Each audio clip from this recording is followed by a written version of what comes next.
अस्सलाम वालेकुम to all, welcome back. आज के वीडियो में आप लोगों का स्वागत है। आज हम डिस्कस करने जा रहे हैं topic dialogues. This is the topic taken from the Indian national movement.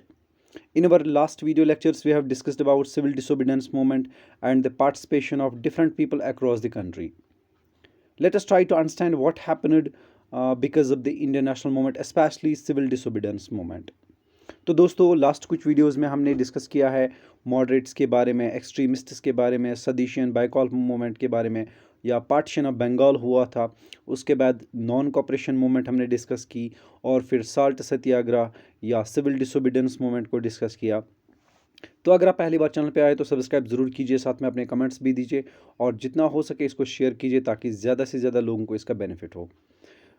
तो साथ ही में अगर आप लोगों ने लास्ट वीडियोस नहीं देखे हैं वो ज़रूर देखें ताकि आपको प्रॉपर अंडरस्टैंडिंग हो इस पूरे चैप्टर की। तो चले देखते हैं सिविल डिसोबीडियंस मूवमेंट की वजह से कौन सी चेंजेस आई। द साल्ट सत्याग्रह और Dandi march brought some drastic changes in the Indian nationalism. It brought Mahatma Gandhi to the world attention. Gandhi became the national hero in real sense, and his march towards Dandi was widely covered by the European and American press. It was for it was the first national activity in which women participated in large numbers. तो कौन सी changes थी जिनकी वजह से ये civil disobedience movement काफ़ी important रही, या कौन सी चेंजेस आई इस सिविल डिसोबीडियंस मूवमेंट की वजह से। सबसे पहले जो गांधी जी है, he became the national hero and his March was covered by large number of people, specially by the press, foreign press, चाहे वो यूरोपियंस थे, अमेरिकन्स थे। उन्होंने न्यूज़पेपर्स में ये रिपोर्ट्स दिए, कहाँ से स्टार्ट किया, कैसे स्टार्ट किया, किन लोगों ने पार्टिसिपेशन की और लोगों का क्या रिएक्शन है। ये पहली नेशनल मूवमेंट थी जिसमें वीमेन ने बहुत क्वांटिटी में, बहुत लार्ज नंबर्स में हम कहेंगे, पार्टिसिपेशन की। तो इससे पहले जितने भी मूवमेंट्स लॉन्च हुई उसमें वीमेन पार्टिसिपेशन तो थी बट दैट वाज लिमिटेड। तो आपके सामने कुछ न्यूज़पेपर्स का एक्सट्रैक्ट है, यहाँ पे आप देख सकते हैं। The salt rights are granted by Britain, Gandhi begins march today to Jalalpur. इसके अलावा यहाँ पे आप कुछ देख सकते हैं लेफ़्ट साइड में, जो आपको मैप जैसा नज़र आ रहा है। इसमें कुछ पोस्टल जो स्टंप्स हैं उन पे भी दांडी मार्च दिखाया गया, गांधी की इम्पोर्टेंस दिखाई गई, और इस तरह से वो सारा मैप भी दिखाया गया है जिसमें दांडी मार्च हुआ था, यानी साबरमती आश्रम से लेकर जो दांडी का टाउन था वहाँ तक का मार्च नज़र आता है। तो ये सारी चीज़ें काफ़ी इम्पॉर्टेंट बन गई नेशनलिज्म के, हम कहेंगे नेशनलिज्म की वजह से।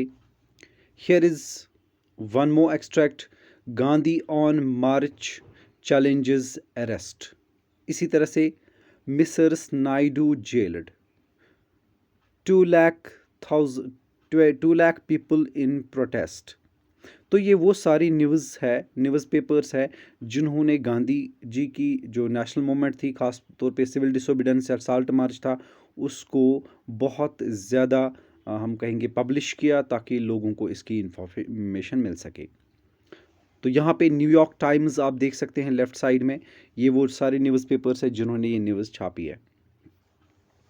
This is the picture showing you the participation of women with Gandhi, you can see here. Once again, the large number of women participated in the national movement, especially civil disobedience movement. You can see here the women taking part in Indian nationalism. इस तरह से जो women थी that came out from the houses, from household affairs, and began to take part in active politics to demand for freedom of India. यहाँ पे कुछ खास women की बात करेंगे। Kamala Devi Chattopadhyay, the social activist, had persuaded Gandhi not to restrict the protest to men alone. Kamala Devi was herself one of the numerous women who quoted arrests by breaking the salt or liquor law. तो यहाँ से कमला देवी चट्टोपाध्याय एक important women थी जिन्होंने advice की थी, request की थी गांधी जी को कि ये जो मूवमेंट आप लॉन्च कर रहे हैं इसको सिर्फ मेन तक ही आप लिमिटेड ना रखें, यानी इसमें सिर्फ मेन ही पार्टिसिपेट नहीं करने चाहिए। Women should be given chance to take part in these activities. इतना ही नहीं, she was arrested by the British forces और British police for breaking salt law and liquor law. जो थर्ड इंपॉर्टेंट चेंज थी, it forced the British government to realise that British Raj would not last for ever in India.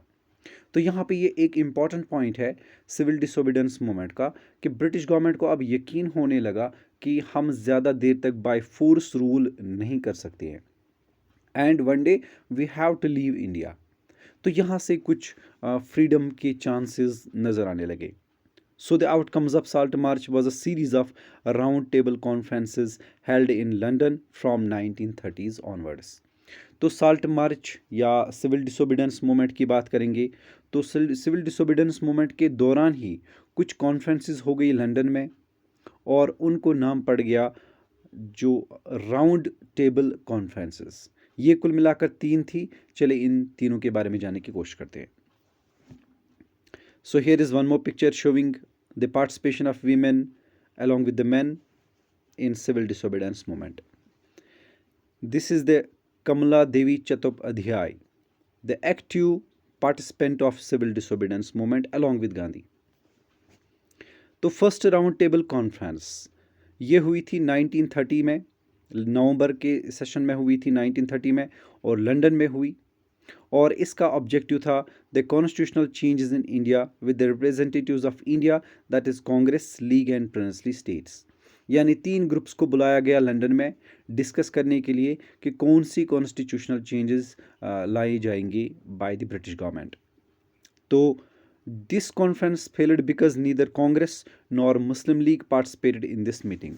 जहां एक तरफ से civil disobedience movement चल रही थी, वहीं दूसरी तरफ कांग्रेस को, मुस्लिम लीग को और साथ में प्रिंसली स्टेट्स के जो रिप्रेजेंटेटिव्स थे उनको बुलाया गया।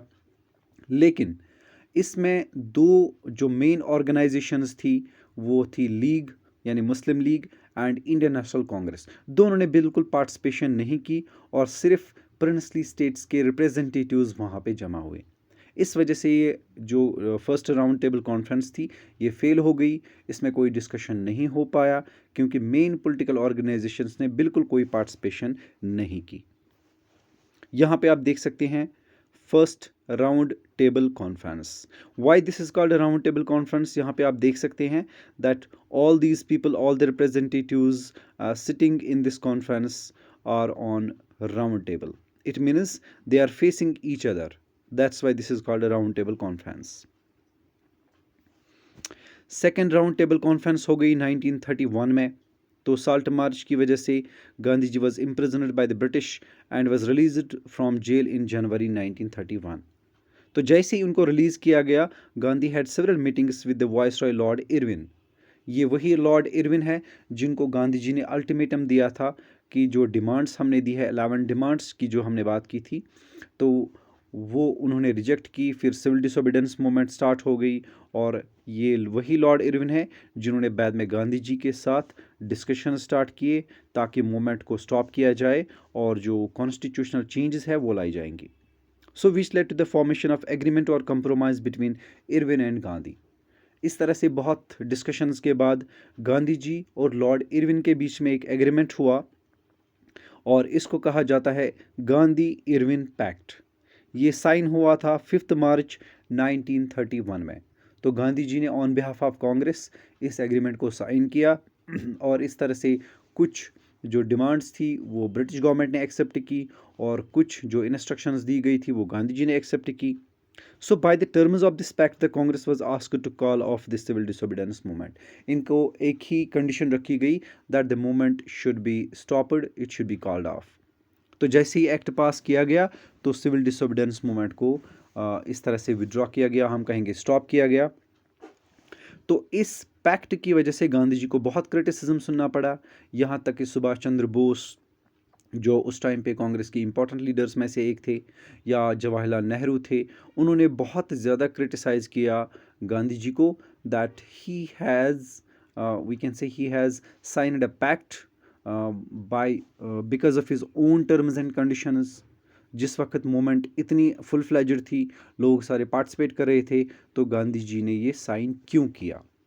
तो इस पे काफ़ी क्रिटिसिज्म सुनना पड़ा गांधी जी को। Let us see what happened. तो ये सेकंड राउंड टेबल कॉन्फ्रेंस थी जो साइन हो गई थी 1931 में, या हम कहेंगे जिसका डिस्कशन हुआ था 1931 में, और इसके मुताबिक जो सिविल डिसोबीडियंस मूवमेंट थी उसको रोकना था। तो you can see here the pictures Gandhi and Irwin, जो एग्रीमेंट या पैक्ट साइन हुआ जिसको हम गांधी इरविन पैक्ट कहते हैं, वो 5 मार्च 1931 को हुआ, यानी एग्जैक्टली साल्ट मार्च के 1 साल बाद। So in return, the political prisoners were to be released and salt manufacturing was allowed in coastal areas. जैसे एग्रीमेंट साइन हुआ, इस एग्रीमेंट में सबसे पहले सिविल डिसोबीडियंस मूवमेंट को रोकना था। गांधी जी ने कंडीशंस रखी कि जितने भी पॉलिटिकल प्रिजनर्स हैं, जिनको पॉलिटिक्स की वजह से अरेस्ट किया गया है, जिनको मूवमेंट की वजह से अरेस्ट किया गया है, उनको रिलीज़ किया जाए। तो इस तरह से उन सारे प्रिजनर्स को रिलीज़ करना था जिन्होंने कोई क्राइम नहीं किया था, बस मूवमेंट में पार्टिसिपेशन की। साथ ही में जो साल्ट मैन्युफैक्चरिंग थी, यानी जो साल्ट ला था, उसको भी हटाया गया, और जो कोस्टल एरियाज थे वहाँ पे लोगों को अलाउ किया गया that they can manufacture salt. Gandhi was criticised by his own congressman for his failure to get independence for India. जैसा कि मैंने पहले भी कहा, he was very much criticised by his own congressman, specially by the Jawaharlal Nehru and by Subhash Chandra Bose. As a result, second round table conference was held in 1931 in which Gandhi represented the Congress. तो इस तरह से कांग्रेस के बदले में, यानी कांग्रेस को रिप्रेजेंट करने के लिए गांधी जी पहुंच गए लंदन, वहाँ पे सेकेंड राउंड टेबल कॉन्फ्रेंस में पार्टिसिपेशन की। इस कॉन्फ्रेंस में Gandhi claimed that Congress is the representative of all Indians. वहाँ पे गांधी जी की एक बात कि जो इंडियन नेशनल कांग्रेस है ये पूरे हिंदुस्तान को रिप्रेजेंट कर रही है, चाहे वो हिंदूज़ है, मुस्लिम्स है, सिख्स है, या कोई और रिलीजन से बिलोंग करते हैं। तो he believed that, even he claimed that the Congress is the sole representative body of all Indians. लेकिन ये क्लेम क्रिटिसाइज के बगैर नहीं रही। Due to his claim, Gandhi faced big challenge from 3 parties. जैसे इसने कहा कि इंडियन नेशनल कांग्रेस सबकी रिप्रेजेंटेटिव बॉडी है, तो 3 पार्टीज़ ने इसको क्रिटिसाइज़ किया और चैलेंज भी किया कि बिल्कुल ये बात गलत है, कांग्रेस सबकी ऑर्गेनाइजेशन नहीं है। यहाँ आपको देखना है दैट कांग्रेस सच में सबकी पॉलिटिकल ऑर्गेनाइजेशन थी या कुछ और ऑर्गेनाइजेशंस थी जो क्लेम करती थी अपने अपने कम्युनिटीज़ को, या जो क्लेम कर रही थी that we are the representatives of different communities. यहाँ पे आप देख सकते हैं it is second round table conference, जिसमें गांधी जी को आप देख सकते हैं यहाँ पे on the screen.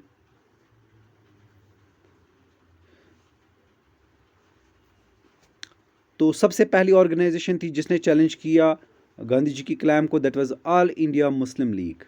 All India Muslim League ने कहा that we are the representatives of Indian Muslims, यानी मुस्लिम लीग जो है ये रिप्रेजेंट कर रही है इंडियन मुस्लिम्स को, जितने भी मुस्लिम्स हैं, चाहे वो हिंदू डोमिनेटेड एरियाज़ में हैं या चाहे वो कहीं पे भी है। दूसरे, princes who claim to be the representatives of their own states. जो प्रिंसेस वहाँ पे पार्टिसिपेट कर रहे थे, यानी प्रिंसली स्टेट से आए थे रिप्रेजेंटेटिव्स, डिफरेंट प्रिंसली स्टेट से आए थे, जिन पे हिंदुस्तान के रूलर्स रूल कर रहे थे under the umbrella of British rule. तो उन्होंने कहा we are the representatives of princely states. हो गई 2। बी आर अम्बेडकर, यानी डॉक्टर बाबा राव अम्बेडकर, उन्होंने सेपरेट डिमांड रखी अपने दलित्स के लिए, यानी उन्होंने भी वहाँ पे चैलेंज किया गांधी जी को, ये कहकर that Dalit should be given separate electorate. Separate electorate का यहाँ मतलब क्या है, दैट जब कभी भी इलेक्शंस होंगे तो जो दलित्स होंगे वो अपने ही रिप्रेजेंटेटिव्स को वोट डालेंगे, यानी जो उनका रिप्रेजेंटेटिव होगा जिसको वो वोट डालेंगे वो भी दलित ही होना चाहिए, ताकि एक दलित ही दूसरे दलित को समझ सकता है, उनकी प्रॉब्लम्स को सॉल्व कर सकता है, उनके लिए कुछ हम कहेंगे रिफॉर्म्स ला सकता है।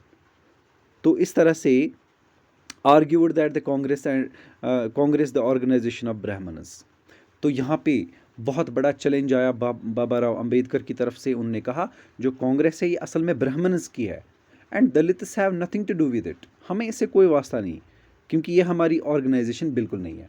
तो 3 चैलेंजेस फेस करने पड़े कांग्रेस की क्लेम को, खासतौर पे गांधी जी की क्लेम को, that Indian National Congress is the representative of all people. पहली क्लेम थी ऑल इंडिया मुस्लिम लीग की तरफ से, जिन्होंने कहा हम रिप्रेजेंटेटिव्स है इंडियन मुस्लिम्स की। प्रिंसेस ने कहा we are the representative of princely states. B R Ambedkar ने कहा that Dalit should be given separate electorate. तो कांग्रेस जो है it is the Brahmin organisation, we have nothing to do with it, हमें इससे कोई वास्ता नहीं।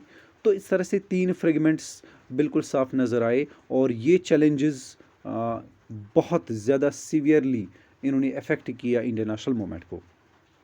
So the ultimate result was the failure of the second round table conference. तो पहली तो फेल हो गई, उसमें पार्टिसिपेशन नहीं की, ना तो उसमें कांग्रेस गया ना ही लीग गए। सेकेंड राउंड टेबल कॉन्फ्रेंस में चैलेंजेस देखने को मिले। सबसे बड़ा चैलेंज था दलित्स का, जो ऑलमोस्ट 20% पॉपुलेशन थी उस टाइम इंडिया में, जिनकी पॉपुलेशन 20% के ऑलमोस्ट थी। तो देख सकते हैं कि ये बिग चैलेंजेस ने किस तरह से इंडियन नेशनल मूवमेंट को कमज़ोर किया। अब है थर्ड राउंड टेबल कॉन्फ्रेंस। तो civil disobedience movement was relaunched in 1932 by Gandhi after the negotiations in second round table conference broke down। जैसे ही सेकेंड राउंड टेबल कॉन्फ्रेंस ख़त्म हो गई, गांधी को लगा कोई रिजल्ट नहीं आया, तो उन्होंने फिर से यहाँ पे रिलॉन्च किया सिविल डिसोबीडियंस मूवमेंट, यानी सिविल डिसोबीडियंस मूवमेंट को फिर से स्टार्ट किया गया 1932 में। तो इससे पता चलता है कि जो सिविल डिसोबीडियंस मूवमेंट थी, पहले वो कुछ टाइम के लिए बंद रही जब तक कि डिस्कशन चल रहे थे, राउंड टेबल कॉन्फ्रेंसेस चल रही थी, या ख़ास तौर पे इरविन और गांधी जी के बीच में जो डिस्कशन चल रही थी उनकी वजह से। बाद में जब पता चला कि अब राउंड टेबल कॉन्फ्रेंस से कोई फ़ायदा नहीं हुआ, तो फिर से इस सिविल डिसोबीडियंस मूवमेंट को रिलॉन्च किया गया। बट इस बार बहुत बड़ी प्रॉब्लम हो गई दैट पीपल अब फेड अप हो गए थे, वो नहीं चाहते थे इस मूवमेंट में कोई पार्टिसिपेशन करना। दो नंबर ऑफ पीपल पार्टिसिपेटेड, लेकिन जो पहले इसका फेज़ था, फर्स्ट फेज़ था, उसमें पार्टिसिपेशन बहुत ज़्यादा थी, लेकिन सेकंड फेज़ में ये पार्टिसिपेशन कम होने लगी। So third round table conference was held in 1932 and was not attended by Congress and Gandhi, which became the main reason of its failure। तो तीसरी मूवमेंट में भी, तीसरी राउंड टेबल कॉन्फ्रेंस में भी यही प्रॉब्लम हो गई, ना तो कांग्रेस ने ज्वाइन किया, ना ही गांधी जी ने कोई इसमें अटेंशन लिया, या हम यूँ कहेंगे ना गांधी जी गए ना ही कांग्रेस का कोई मेंबर गया, और इस तरह से ये राउंड टेबल कॉन्फ्रेंस भी फेल हो गई। So these three conferences led to the formation of Government of India Act 1935। Finally British government ने 1935 में एक एक्ट पास किया, और ये आउटकम था इन तीनों कॉन्फ्रेंसेस का, यानी जो भी डिस्कशंस हुए, चाहे वो फेल हुए सक्सेसफुल हुए, तो finally government of India act pass किया गया 1935 का। तो this act proposed for the formation of loose federal government in India in which Congress, League and princes were given representation. तो इसमें क्या कहा गया कि लूज फेडरेशन बनेगी, यानी फेडरल गवर्नमेंट बनेगी हिंदुस्तान में। अब इस फेडरल गवर्नमेंट को थोड़ा सा एक्सप्लेन करेंगे। सबसे पहली बात, जो रूल है वो ब्रिटिशर्स का कंटिन्यू रहेगा, उसमें कोई चेंज नहीं होगी। सिर्फ एक गवर्नमेंट बनेगी हिंदुस्तान में, और वो उसके लिए इलेक्शंस भी होंगे। और इलेक्शंस के लिए क्या किया गया, जो हिंदूज़ है उनको कहा गया कि you can cast vote to the Indian National Congress. जो मुस्लिम्स है वो डालेंगे वोट अपने रिप्रेजेंटेटिव्स को, दलित्स वोट डालेंगे अपने लिए। तो इस तरह से जो प्रिंसेस है वो अपनी गवर्नमेंट्स खुद बनाएंगे, यानी डिफरेंट गवर्नमेंट्स बनेंगे under the umbrella of British government. इसको हम कहते हैं लूज फेडरल गवर्नमेंट। ये गवर्नमेंट ऑफ इंडिया एक्ट के अंडर पूरे डिटेल में दिया गया है कि किस तरह से फेडरल गवर्नमेंट बनेगी। कुल मिलाकर बात यह है कि ब्रिटिश रूल ख़त्म नहीं होगा, जो गवर्नमेंट बनेगी उसमें सारे रिप्रेजेंटेटिव्स होंगे, हिंदूज़ के अपने रिप्रेजेंटेटिव्स, मुस्लिम्स के अपने रिप्रेजेंटेटिव्स, प्रिंसली स्टेट्स के अपने रिप्रेजेंटेटिव्स। तो दलित्स का क्या हुआ वो हम आगे चलकर देखेंगे। सो यहाँ पता चलता है कि अब इलेक्शंस होने वाले हैं बाय दिस एक्ट। यहाँ पे आप थर्ड राउंड टेबल कॉन्फ्रेंस देख सकते हैं।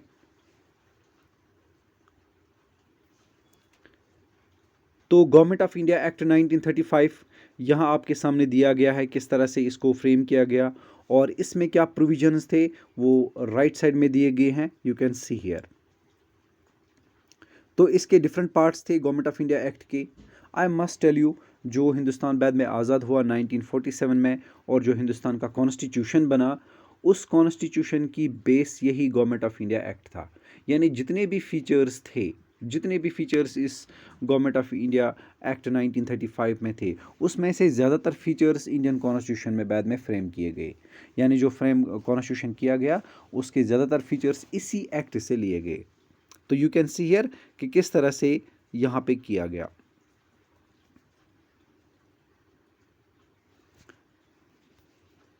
So accordingly, elections were held in provinces in 1937, in which the Congress won a comprehensive majority. 1937 में इलेक्शंस हो गई, कांग्रेस को अच्छी खासी मेजॉरिटी मिली। इस तरह से प्रोविंसेस में भी इलेक्शंस हो गए, ख़ास तौर पे 1936 और 1937 में। और इस तरह से जो गवर्नमेंट ऑफ इंडिया एक्ट था, जिसमें ये प्रोविज़न था कि इलेक्शंस होंगे और फिर डिफरेंट जो कम्युनिटीज़ है वो वोट कास्ट करेंगे अपनी ऑर्गेनाइजेशंस को। सो जो इलेक्शंस हो गए ये कुल मिलाकर 11 प्रोविंसेस में हो गए। और ये 11 प्रोविंसेस कौन सी थी? Madras, central provinces, Bihar, Odisha, United provinces, Bombay presidency, Assam, north west frontier province यानी NWFP, बंगाल, पंजाब एंड सिंध। तो इन 11 प्रोविंसेस में जब इलेक्शंस हो गए तो रिजल्ट्स भी कुछ खास ही थे। दो final results of elections were declared in February 1937। Congress one elections in 8 provinces out of 11। जैसा मैंने पहले भी कहा, कांग्रेस ने अच्छी खासी मेजॉरिटी में ये इलेक्शंस जीते और 8 प्रोविंसेस में इनकी कमांड रही, यानी इन्होंने 8 प्रोविंसेस में अपनी जो गवर्नमेंट्स है वो बनाई, जबकि टोटल 11 थी।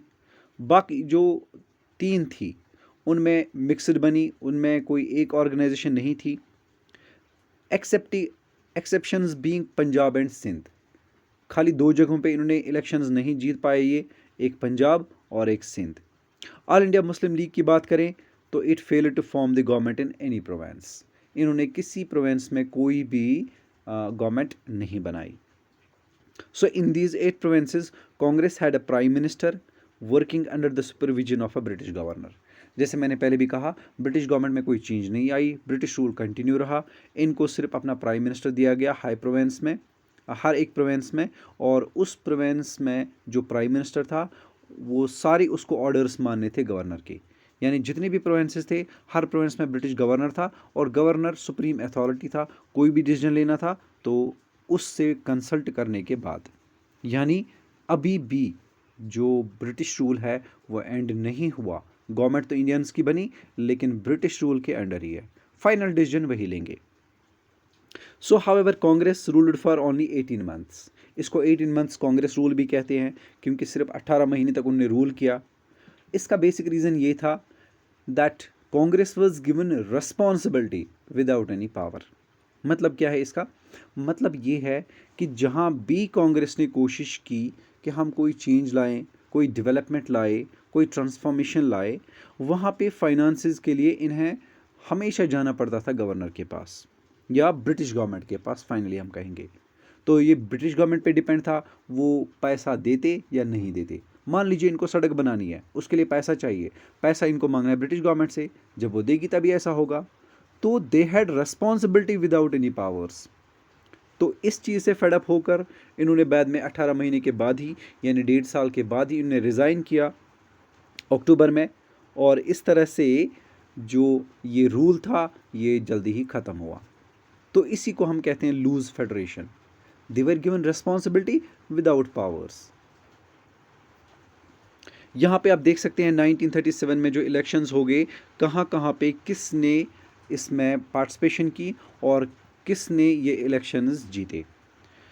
जो यहाँ पे आपको लाइट ब्लू कलर के आते हैं नज़र, this is Indian National Congress. तो इंडियन नेशनल कांग्रेस, जैसे मैंने कहा, 8 प्रोविंसेस में इनकी गवर्नमेंट बनी, 2 में ये जीत नहीं पाए, पंजाब और सिंध में। एक प्रोविंस में बाकी पार्टी चली गई, वो आप देख सकते हैं, ब्लू कलर की आप देख सकते हैं, यूनियनिस्ट पार्टी ने वहाँ इलेक्शंस जीते। रेड कलर की देख सकते हैं तो यूनाइटेड पार्टी ने वहाँ पे जीता। जबकि आपको ग्रे कलर नज़र आएगा, no elections held. Princely states में तो हम बात ही नहीं करेंगे क्योंकि वहाँ पे इलेक्शंस नहीं हुए और ना ही वहाँ पे उन्होंने कांग्रेस या लीग ने पार्टिसिपेशन की। तो वहाँ प्रिंसेस थे, उन्होंने खुद ही मेंटेन किया सब कुछ। अब यहाँ पे है वर्ल्ड वार सेकेंड 1939 से लेकर 45 तक और इंडियन नेशनल मूवमेंट के बारे में। इस टॉपिक को आगे चलकर पढ़ेंगे ज़रूर। तो होप आप लोगों को आज का वीडियो अच्छा लगा होगा।